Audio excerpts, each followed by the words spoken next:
Es sin duda tu más noble intención y tu deseo de conocer más acerca de la palabra de Dios lo que te ha motivado a sintonizar una emisión más de tu programa Pasión por el Evangelio. Bienvenido a esta emisión. Avanzando en nuestro itinerario litúrgico, ya llegamos al 30º domingo del tiempo ordinario en este ciclo litúrgico A, en que nos enfocamos principalmente en la lectura del Evangelio según San Mateo. Amar a Dios con todo el corazón, con toda el alma y con todas nuestras fuerzas es el mensaje que Jesús quiere transmitirnos en esta ocasión, y no solo el amor a Dios, sino también en igual medida el amor a nuestro prójimo, así como a nosotros mismos. Vamos, como siempre en esta emisión, a hacer un análisis bíblico de la lectura del Evangelio que leemos en la Santa Misa. Haremos la lectura del Evangelio, procederemos a hacer un minucioso análisis bíblico y concluiremos, como siempre, con un momento de oración. Comenzamos.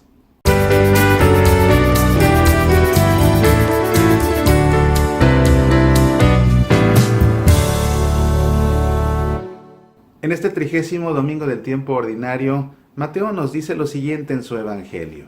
Vamos a comenzar poniéndonos en presencia del Padre, y del Hijo, y del Espíritu Santo. Amén.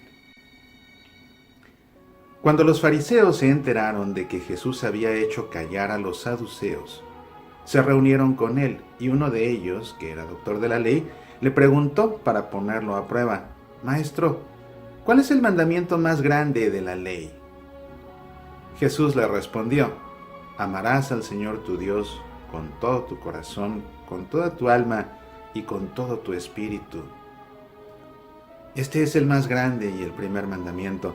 El segundo es semejante al primero: amarás a tu prójimo como a ti mismo.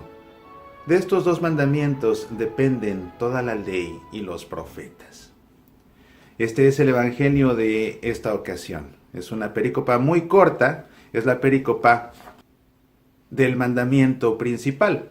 Vamos a proceder a hacer el análisis bíblico. Como siempre, vamos a irnos paso a paso. El primer paso, la regla de oro de la interpretación bíblica del exégesis, consiste en ubicar un texto en su contexto. El contexto inmediato de esta perícopa del mandamiento principal es una perícopa antes, una perícopa después. Por regla general, así se define el contexto inmediato de un texto en la Santa Biblia.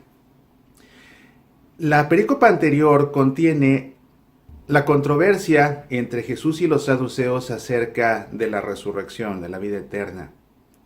Es una perícopa que no hemos leído en los domingos aquí en la Santa Misa. La perícopa posterior habla acerca de Cristo, Hijo de Dios y Señor de David.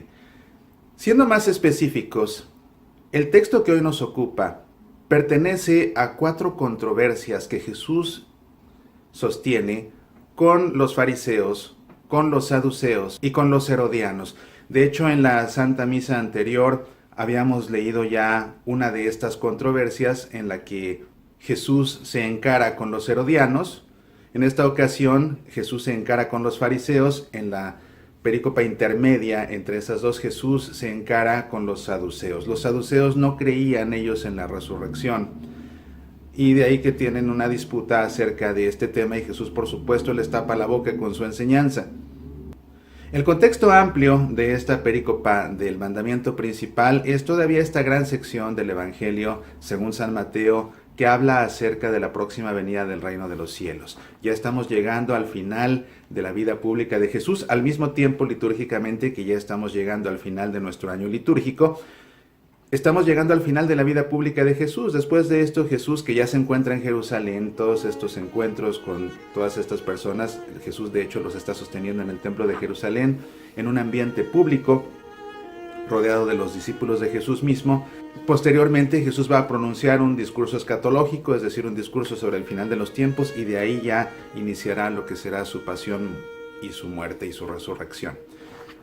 En esta breve perícopa, los actores pues son 3, son los fariseos. Entre los fariseos hay uno que era doctor de la ley, que también participa aquí, y Jesús, por supuesto. Vamos a comenzar, si te parece, a leer versículo por versículo esta perícopa para ver qué podemos encontrar.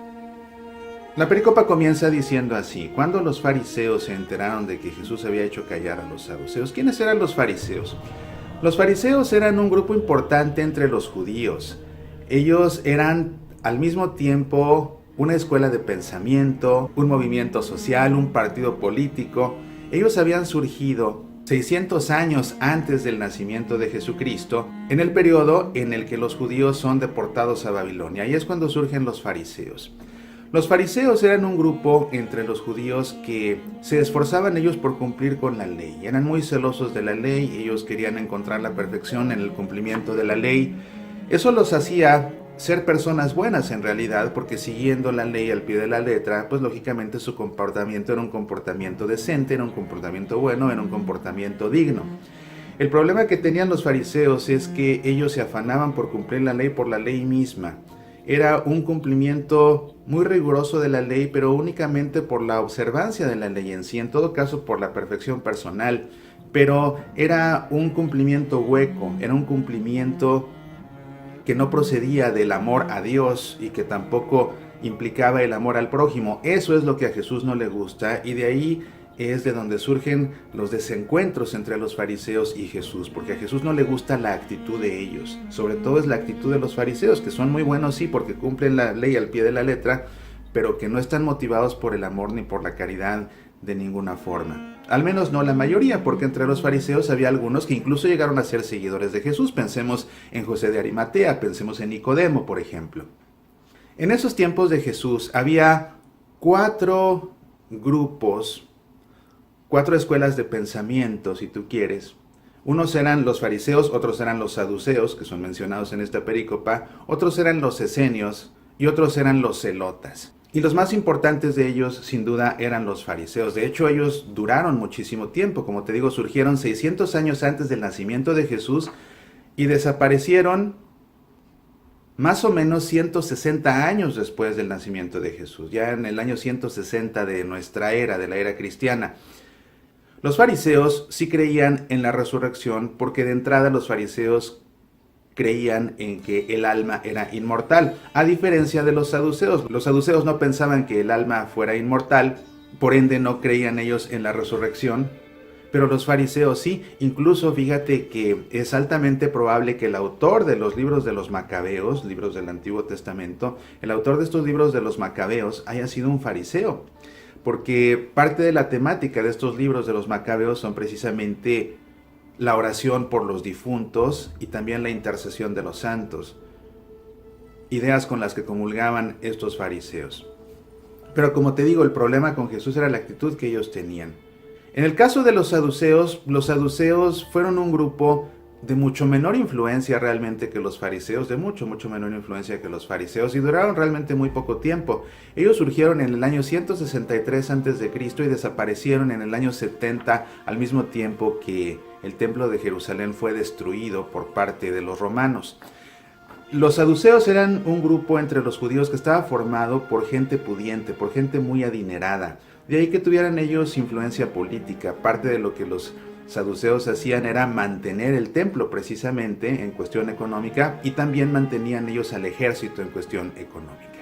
Pues bien, estos son estos grupos que son mencionados al principio de esta perícopa. Y como te digo, en la perícopa anterior, que vale la pena que busques en la Santa Biblia, porque va más allá del alcance de este programa que se enfoca en esta perícopa en concreto, pues busca el pasaje anterior y lee esa controversia que sostuvo Jesús con los saduceos acerca de lo que pasará después de la muerte. Continúa diciendo el texto: cuando los fariseos se enteraron de que Jesús había hecho callar a los saduceos, y de hecho, siendo estrictos, lo que dice el texto es que cuando se enteraron de que Jesús le había tapado la boca a los saduceos. ¿Te acuerdas que antes, el domingo anterior en la misa, habíamos visto cómo le había tapado la boca a los herodianos, pero al grado de que ellos se quedaron admirados cuando le preguntaron: ¿y hay que pagar tributo al César o no? Y Jesús les dijo: muéstrenme la moneda. ¿Quién es este? Pues el César. Bueno, pues denle al César lo que es del César, denle a Dios lo que es de Dios. Ve el programa anterior para que veas el análisis bíblico a detalle de ese texto. Pero ahí Jesús le había tapado la boca a los herodianos, y en ese caso hasta admirándolos, dejándolos admirados con lo que les dijo. Después le tapó la boca a los saduceos. Ahora tiene esta disputa con los fariseos. Los fariseos, dice el texto, entonces se reunieron con él, y uno de ellos, que era doctor de la ley, le preguntó para ponerlo a prueba: Maestro, ¿cuál es el mandamiento más grande de la ley? Eso le interesaba a los fariseos porque, como te digo, eran ellos tan celosos del cumplimiento de la ley que incluso ya le habían inventado alrededor de la ley de Dios misma 613 preceptos. De ellos, 248 estaban articulados de una forma positiva, haz esto, haz esto, haz esto. Pero la mayoría, 365, estaban articulados de forma negativa. No hagas esto, no hagas esto, no hagas aquello.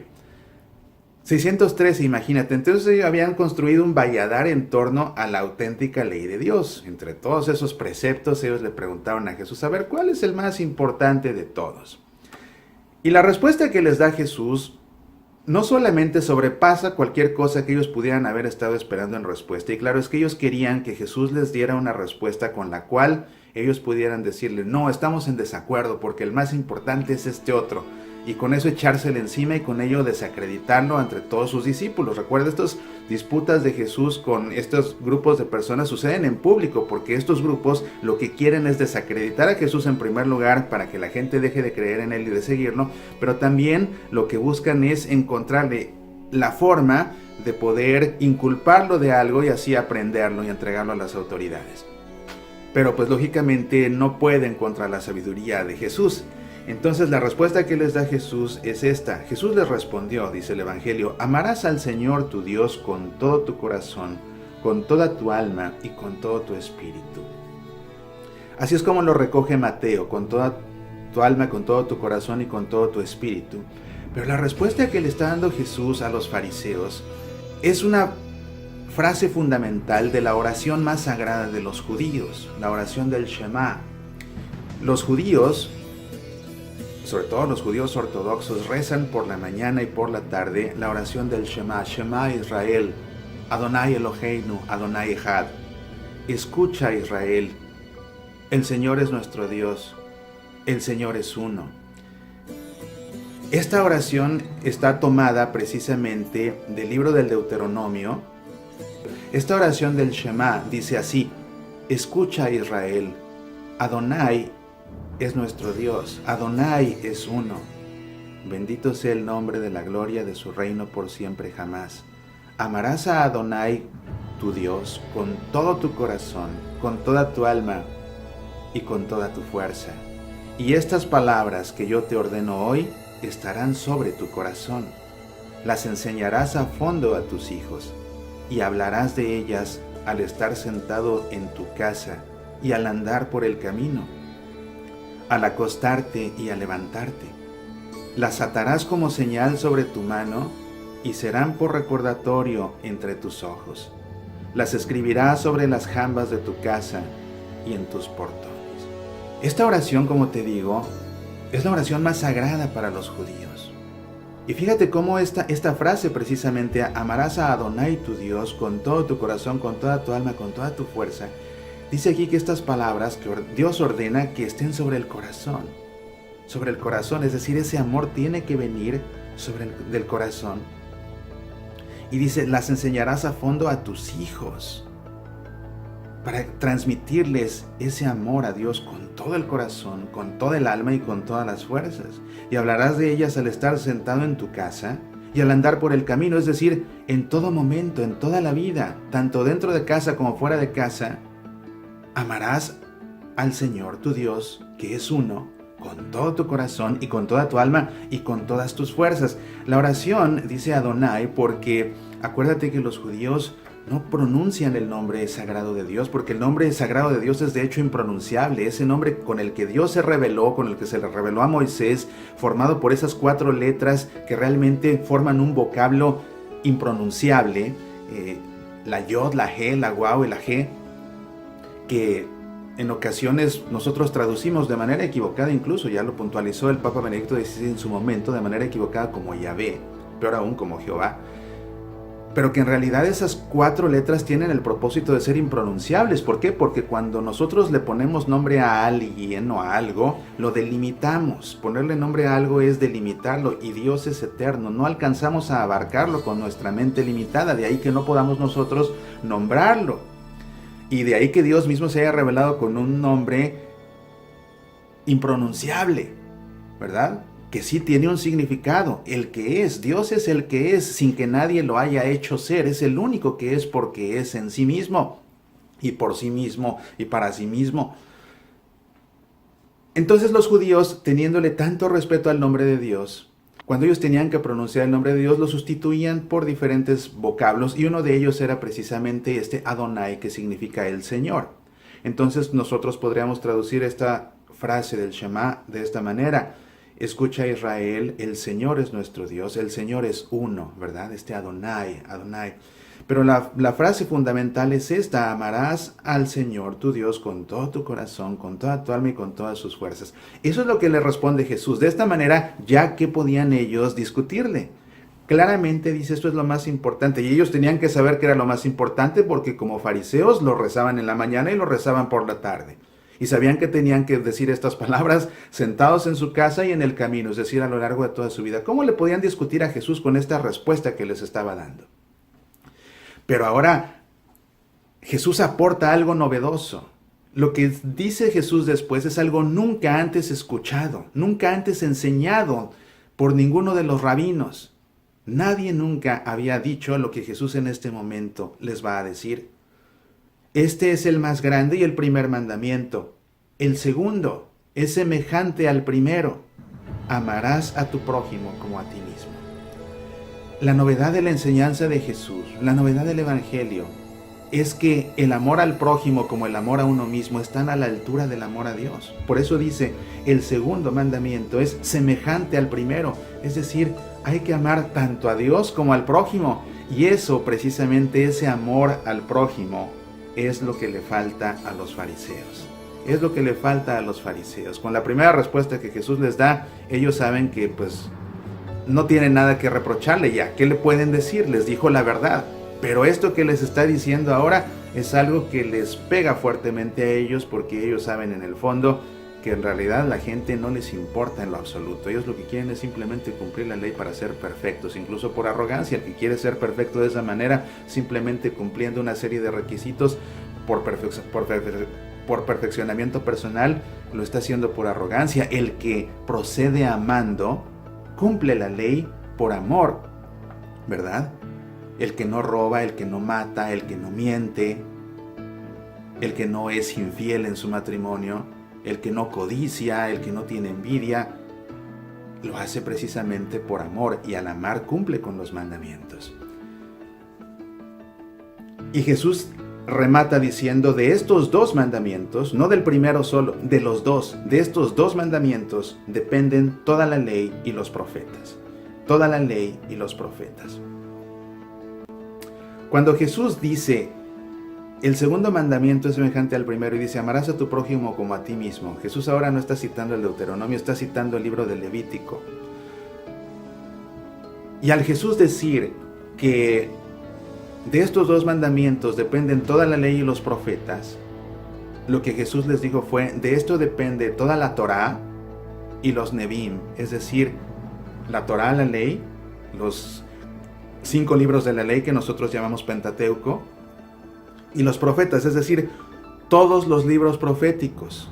Es lo que les está diciendo Jesús. Cada vez que Jesús en el Evangelio habla de la ley y de los profetas, o de Moisés y de los profetas, se está refiriendo al Pentateuco y a los libros proféticos, es decir, se está refiriendo a la Escritura entera. ¿Y qué es lo que contiene la Escritura entera? La revelación de Dios completa. Entonces lo que está diciendo Jesús aquí a los fariseos es que la revelación de Dios completa, contenida en el Pentateuco, en la Torá, en Moisés, en la ley, y contenida en los Nebim, en los libros proféticos, la escritura completa que contiene la revelación de Dios depende por completo de estos dos mandamientos, de amar a Dios con todo el corazón, con toda el alma y con todas las fuerzas, y de amar al prójimo como a uno mismo. Como te digo, Mateo aquí lo recoge como amarás al Señor tu Dios con todo tu corazón, con toda tu alma y con todo tu espíritu. En realidad el texto original decía con todo el corazón, con todo el alma, con todas tus fuerzas. Esta es la enseñanza de Jesús. Hay que amar a Dios y hay que amar al prójimo como nos amamos a nosotros mismos. Es una perícopa muy breve, pero con una enseñanza profunda. Y con un recordatorio realmente para nosotros muy, muy importante.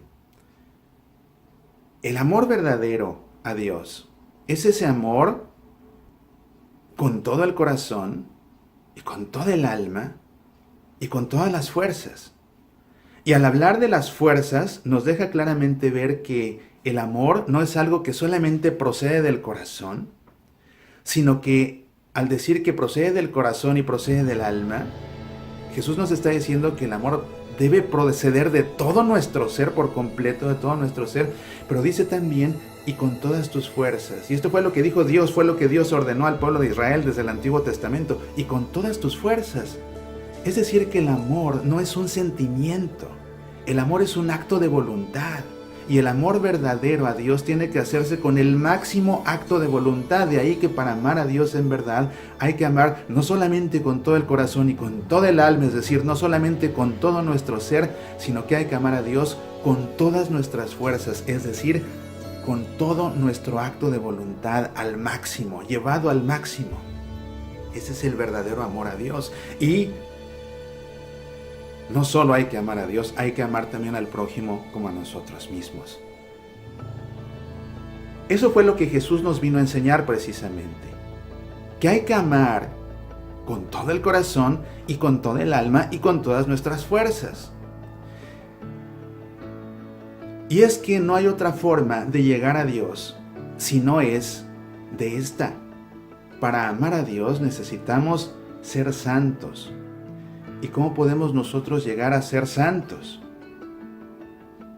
Porque santo no es solamente el que tiene su nombre en el calendario y que tiene una aureola en la cabeza. No, santo es todo aquel que ya está con Dios después de haber muerto. Para poder entrar al cielo se necesita ser santo, no hay otra forma. Esta semana vamos a celebrar el 1 de noviembre la solemnidad de todos los santos. Esa solemnidad precisamente tiene el propósito no de celebrar a todos los santos canonizados que ya tienen su fiesta, que tienen su aureola. No, esa fiesta tiene el propósito de celebrar a todos los santos desconocidos, es decir, a todos aquellos que ya se encuentran con Dios después de haber muerto. Y entre ellos seguramente hay personas de tu familia que llevaron una vida realmente amando a Dios con todo su corazón, con toda su alma y con todas sus fuerzas y que ya están ahí. Puede haber incluso algunos que hayan muerto sin haber llegado todavía a tener lo suficiente, pero que murieron en el intento y que entonces pasaron por un periodo de purificación y de perfección final en el purgatorio y que ya se encuentran gozando de la presencia de Dios en la santidad. Para eso vamos a celebrar esa solemnidad de todos los santos. Entonces, para poder llegar a estar con Dios necesitamos ser santos. Y esta frase es precisamente lo que nos marca el camino para llegar a la santidad. En una ocasión, escuché a un santo sabio decir: si hoy escuchas la llamada del Espíritu, sé santo, con todo tu corazón y con toda tu alma y con todas tus fuerzas. Si no puedes ser santo porque te parece una meta inalcanzable, confórmate entonces con ser perfecto. Pero sé perfecto con todo tu corazón y con toda el alma y con todas tus fuerzas. Si no puedes ser perfecto porque tus fallas son muchas, tus errores son demasiados, entonces al menos esmérate por ser bueno. Mas sé bueno con todo tu corazón y con toda tu alma y con todas tus fuerzas. Si tampoco puedes ser bueno porque tu egoísmo pesa demasiado, trata entonces de ser comprensivo. Ser comprensivo es grato a los ojos de Dios, pero sé comprensivo con todo tu corazón y con toda tu alma y con todas tus fuerzas. Si tampoco puedes ser comprensivo por tus grandes limitaciones, por tu gran egoísmo, por tu gran arrogancia, entonces acógete en las manos amorosas de nuestro Padre. En esas manos amorosas de nuestro Padre bueno, que lo mismo deja caer su lluvia sobre buenos y sobre malos, que lo mismo alimenta a los santos que a los pecadores. pero acógete en sus manos con todo tu corazón y con toda tu alma y con todas tus fuerzas. Y ahí, en las manos de nuestro Padre, poco a poco podrás ser comprensivo. Siendo comprensivo, comprenderás en qué consiste ser bueno. Siendo bueno, podrás llegar a ser perfecto. Y siendo perfecto, suspirarás por ser santo, con todo tu corazón, con toda tu alma y con todas tus fuerzas. Yo te invito en este día a que, recogiendo en tu corazón todo esto que hemos aprendido, que hemos escuchado y que hemos reflexionado, te dirijas ahora a nuestro Padre bueno junto conmigo. Y para ello, como siempre, te invito a que por un momento cierres tus ojos, pongas tu mano sobre tu corazón y en tu interior hagas eco a estas palabras.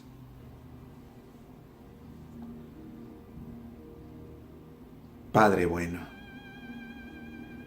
enséñame a amarte con todo el corazón, con toda el alma y con todas mis fuerzas. Acógeme al abandonarme en tus manos, con todo el corazón, con toda el alma y con todas mis fuerzas. Ilumíname para que pueda ser comprensivo, con todo el corazón, con toda el alma y con todas mis fuerzas. Ayúdame a ser bueno con todo el corazón, con toda el alma y con todas mis fuerzas. Concédeme alcanzar la perfección con todo el corazón, con toda el alma y con todas mis fuerzas. Permíteme llegar a ser santo con todo el corazón, con toda el alma y con todas mis fuerzas. Amén. En el nombre del Padre, y del Hijo, y del Espíritu Santo. Amén. En verdad no sabes el gusto que me ha dado pasar este rato de aprendizaje y de reflexión en tu compañía. Te agradezco muchísimo el tiempo que has dedicado a ver este programa. Estoy seguro que las palabras de Jesús han resonado en tu corazón. Te espero aquí el próximo fin de semana para seguir aprendiendo juntos acerca del Evangelio. Y por cierto, el próximo fin de semana es nuestro programa de aniversario. Pasión por el Evangelio ya cumplirá 1 año de transmisiones. Recuerda que mientras tanto tenemos una cita todos los días a través de mi programa de radio Semillas para la Vida, que puedes escuchar en tu estación de radio católica favorita o a través de nuestro sitio semillasparalavida.org. Que esta semana Dios derrame abundantes bendiciones sobre ti y tu familia, y te encargo que tú mismo seas para todos los demás una bendición de Dios en sus vidas. Apasionate por nuestra fe.